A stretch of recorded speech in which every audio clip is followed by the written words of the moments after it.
Assalamualaikum warahmatullahi wabarakatuh. Selamat pagi semuanya.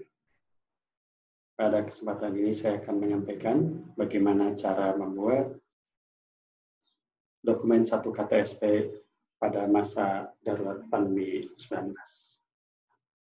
Bapak Ibu Guru di seluruh Indonesia yang saya hormati, sesuai dengan Permendikbud nomor 719 tahun 2020 bahwa penentuan kurikulum ditentukan oleh sekolah. Ada 3 opsi yang ditawarkan oleh kementerian.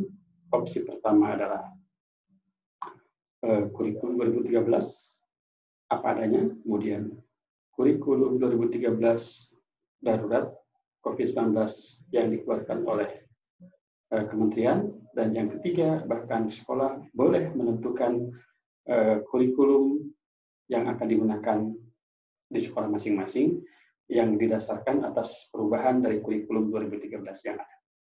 Tentu saja hal ini akan berimbas kepada bagaimana sekolah menyusun dokumen 1 KTSP. Tentu saja dokumen 1 KTSP ini akan menjadi kurikulum sekolah pada kondisi darurat.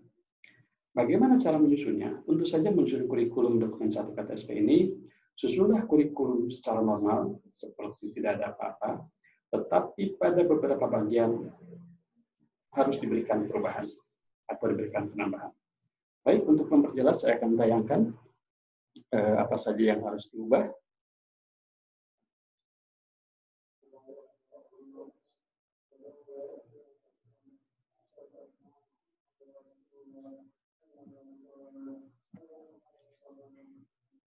Ini saudara-saudara semuanya, ini adalah dokumen 1 KTSP darurat. Jadi ketika kita akan menyusun dokumen 1, yang pertama harus kita perhatikan adalah dokumen 1 KTSP dibuat secara normal. Secara utuh dibuat, bab 1 bab pendahuluan, bab 2 visi dan misi, bab 3 kemudian muatan kurikulum, bab keempat kalender pendidikan, bab kelima adalah penutup, itu dibuat secara normal. Nah, kemudian setelah selesai semuanya, maka di beberapa bagian, pada bagian tertentu ditambahkan kegiatan kurikulum darurat.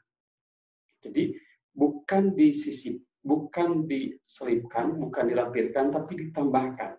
Jadi ketika kita sudah membuat kurikulum yang normal, kemudian di bawahnya kita berikan tambahan keterangan atau penjelasan. Apa saja yang kita tambahkan ini ketika dalam perjalanan, ini satu lagi, ketika dalam perjalanan kemudian ada lagi perubahan, seperti kemarin kita di awal melaksanakan kegiatan pembelajaran itu semuanya pembelajaran jarak jauh. Nah, kemudian di tengah-tengah, pada bulan Agustus ini, kementerian sudah mengeluarkan sebuah ketetapan bahwa beberapa kabupaten kota boleh membuka sekolah melakukan tatap muka atau pembelajaran kombinasi atau blended learning. Nah, tentu saja di sini harus disisipkan adaptifnya atau perubahannya. Apa saja yang kemudian bisa berubah? Sebetulnya yang berubah itu hanya 2 bagian atau pada 2 bab. Yang pertama adalah bab pertama pendahuluan. Pada bab pendahuluan ini, landasan penyusunan atau dasar hukumnya harus ditambahkan. Apa saja itu? Mulai dari Surat Edaran Menteri Nomor 4 tahun 2020, kemudian Surat Edaran Dirjen Nomor 15 tahun 2020, kemudian SKB 4 Menteri, kemudian yang sekarang yaitu Permendikbud Nomor 719 tahun 2020 terkait dengan pembelajaran kurikulum. Ini harus ditambahkan, menambah dari dasar hukum yang sudah ada. Kemudian yang kedua adalah pada bab 3, yaitu pada struktur dan muatan kurikulum. Ada 5 komponen yang akan ditambahkan pada bagian ini. Yang pertama adalah beban belajar. Mengapa beban belajar ditambahkan? Karena beban belajar selama ini adalah tatap muka 40 menit untuk SMP. Nah, tentu saja sekarang kan tidak semua tatap muka, atau bahkan ketika kemarin itu tidak ada tatap muka. Sehingga beban belajarnya diubah menjadi bukan tatap muka, tetapi menjadi pembelajaran jarak jauh. Bisa daring, bisa luring. Nah, kemudian pada posisi sekarang maka ditambahkan lagi, yaitu pembelajaran kombinasi. Artinya ada data bukanya berapa menit, kemudian jarak jauhnya berapa menit. Itu pun ditambahkan kemudian dan pembelajaran tugas terstrukturnya, yang selama ini untuk 2 jam ekuivalen dengan penambahan 1 jam. Kemudian yang kedua adalah kegiatan pembelajarannya seperti apa. Tadi sama dengan beban belajarnya itu ada tatap muka, ada pembelajaran jarak jauh. Kemudian yang ketiga adalah pengembangan diri dan pembiasaan. Contoh umpamanya kegiatan upacara itu yang masuk ke dalam pengembangan diri dan pembiasaan, apakah sekarang masih dilaksanakan? Tentu saja tidak, maka itu diberikan keterangan selama pandemi COVID-19 tidak dilaksanakan kegiatan upacara bendera. Bersalaman, umpamanya dan sebagainya, yang biasanya dilaksanakan ada tertulis sana selama pandemi ini ditiadakan. Jadi di sana harus dituliskan. Kemudian ekstrakurikuler, barangkali tidak ada kegiatan dan yang sampai sekarang tidak diizinkan, maka di sana tertuliskan. Kemudian kegiatan sholat berjamaah, sholat duha bersama, itu juga kemudian diberikan tambahan keterangan selama COVID-19 ini tidak dilaksanakan. Yang berikutnya adalah penilaian. Seperti kita ketahui dengan adanya pembelajaran jarak jauh ini atau kombinasi, maka penilaian pun tidak bisa dilaksanakan seperti halnya kita melaksanakan penilaian biasa. Maka penilaian pun harus diberikan tambahan keterangan, apakah menggunakan penilaian penugasan, penilaian portofolio, dan lain sebagainya.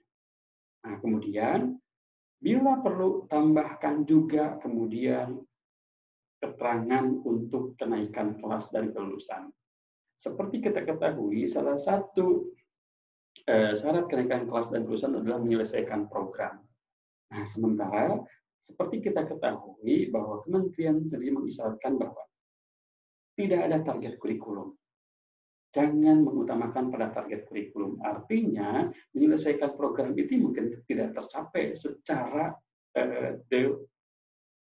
kenyataannya tidak tercapai. Oleh sebab itu, apa yang harus kita tuliskan di sana? Itu juga harus diberikan keterangan pada kenaikan kelas dan kelulusan. Jadi, kalau umpamanya kita lihat, ini saya tampilkan salah satu contoh dokumen 1 KTSP. Kita langsung saja ke bawah.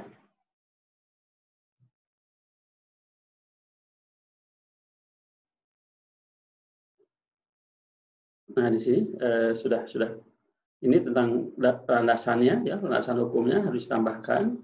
Kemudian di sini juga pada kalau bab keduanya tidak ada perubahan, saya yakin ini bab kedua.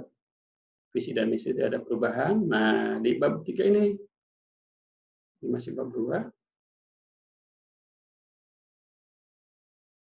Nah, bab 3 ini yang harus banyak berubah struktur kurikulum. Contoh, komponen yaitu komponen mata pelajaran muatan lokal dan pengembangan dari komponen mata pelajaran dikelompokkan sebagai berikut. Ini sih tidak ada. Kemudian ketika kegiatannya, kelompok mata agama dan sebagainya, tidak ada masalah. Kemudian ketika sudah berhubungan dengan kegiatan, maka kegiatan-kegiatan harus diberikan keterangan begitu. Ini jumlah jamnya tidak ada masalah, tapi ketika masuk ke sini, pengembangan dari kegiatan tidak perorangan, kegiatan rutin, upacara bendera. Nah, upacara bendera apa dilaksanakan? Nah, kalau tidak dilaksanakan, maka pada musim pandemi ini tidak ada upacara bendera. Begitu, untuk menjaga jarak.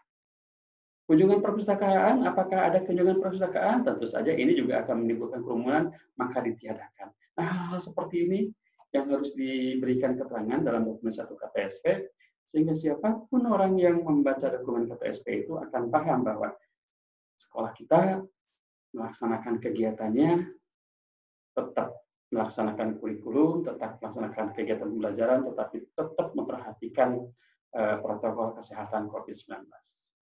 Saya pikir itu saja yang bisa saya sampaikan, mudah-mudahan bermanfaat. Nanti pada kesempatan lain akan kita bahas materi yang lain. Kalau ini bermanfaat, silakan bagikan kepada orang lain, silakan like, silakan subscribe, supaya nanti ketika ada video yang lain, Bapak Ibu bisa menyaksikannya. Terima kasih. Wabillahi taufiq wal hidayah. Assalamualaikum warahmatullahi wabarakatuh.